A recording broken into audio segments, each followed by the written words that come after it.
How much does this game change now that Brees is at quarterback? Yeah, it really does. Taysom Hill, I think, was actually doing an admirable job, considering it's his first real action there consistently. But you ain't going to beat the Chiefs trying to, ball control. You're going to have some dynamism in your offense and try to get them into a shootout. And the Saints, by the way, also have, until very recently, a very, very good defense. They were on a run there for about a month where the defense looked like the best in the game, even if not the most talented.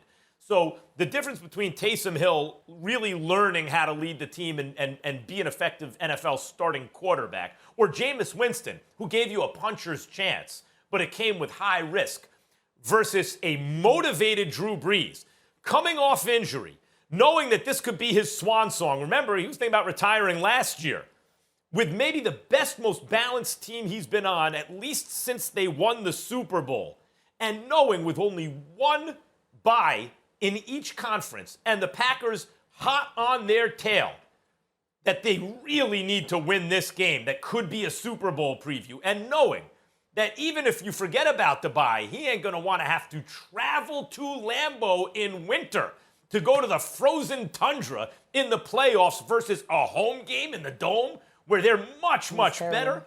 There's so much on the line for Brees, guys. I think it makes an enormous difference in this matchup.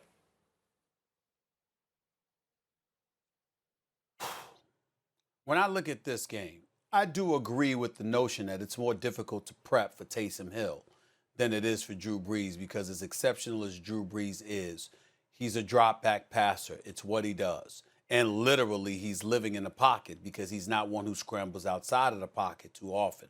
When you take that into consideration and you think about the maneuverability of a Taysom Hill, the way the wheels that he has on him, how he is a threat at the quarterback position to run the football and move the chains that way, it's more difficult to defend against that if you're the Kansas City Chiefs than to defend against Drew Brees.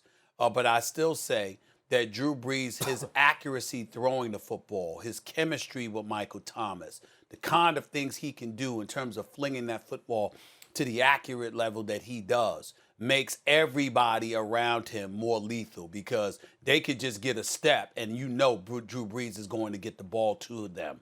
That is not the same with Taysom Hill. So I see this as being a game where Drew Brees definitely forces the secondary of the Kansas City Chiefs to be even more on their P's and Q's.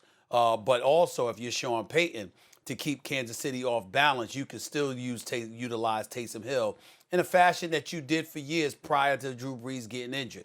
I look at it as Drew Brees definitely being a significant upgrade as opposed to him being out and Kansas City strictly having to prepare for Taysom Hill. Yeah, I don't think Hill gave him I think Hill gave him the third best chance of all the quarterbacks on the roster. Again, what's the one game the Chiefs lost this season? To who? They gave up 40 points. I think number one, Drew Brees gives them the best chance.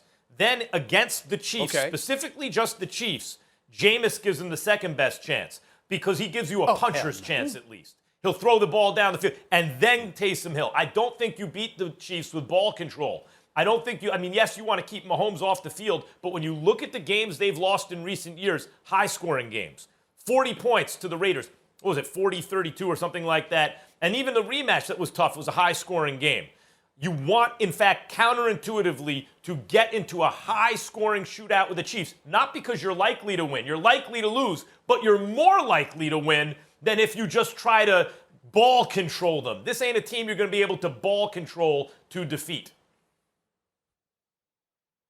I feel you on that, Max Kellerman, but I think that I would buy that argument if Jameis Winston got some time this year. But to not having played this year and then to put him in there against the Kansas City Chiefs and to say that would be a better shot than Taysom Hill, I do not agree with that at all. I could see Jameis Winston throwing a couple of picks relatively early and then it being a blowout before we had a chance to pass gas or something. I mean, I can't see it. I wouldn't see it that way at all. I definitely think that Drew Brees is Drew Brees, and Taysom Hill, you utilize him that way, and you make them a two-headed monster for the purposes of going up against the Kansas City Chiefs. I think that's how you would do that. I do not believe that Jameis Winston would give them a better chance in this particular contest. By the way, because it's going to be Drew Brees, backup quarterback at this point.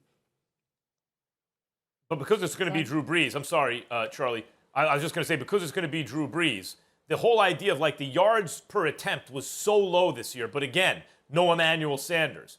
You know, with Michael Thomas and Emmanuel Sanders and Kamara and the defense playing the way it does. And by the way, a nice long rest for Brees as he was recovering from the ribs and the lung. I expect the yards per attempt to be much different down the stretch heading into the playoffs from Drew Brees. Thanks for watching ESPN on YouTube. For live streaming sports and premium content, subscribe to ESPN+.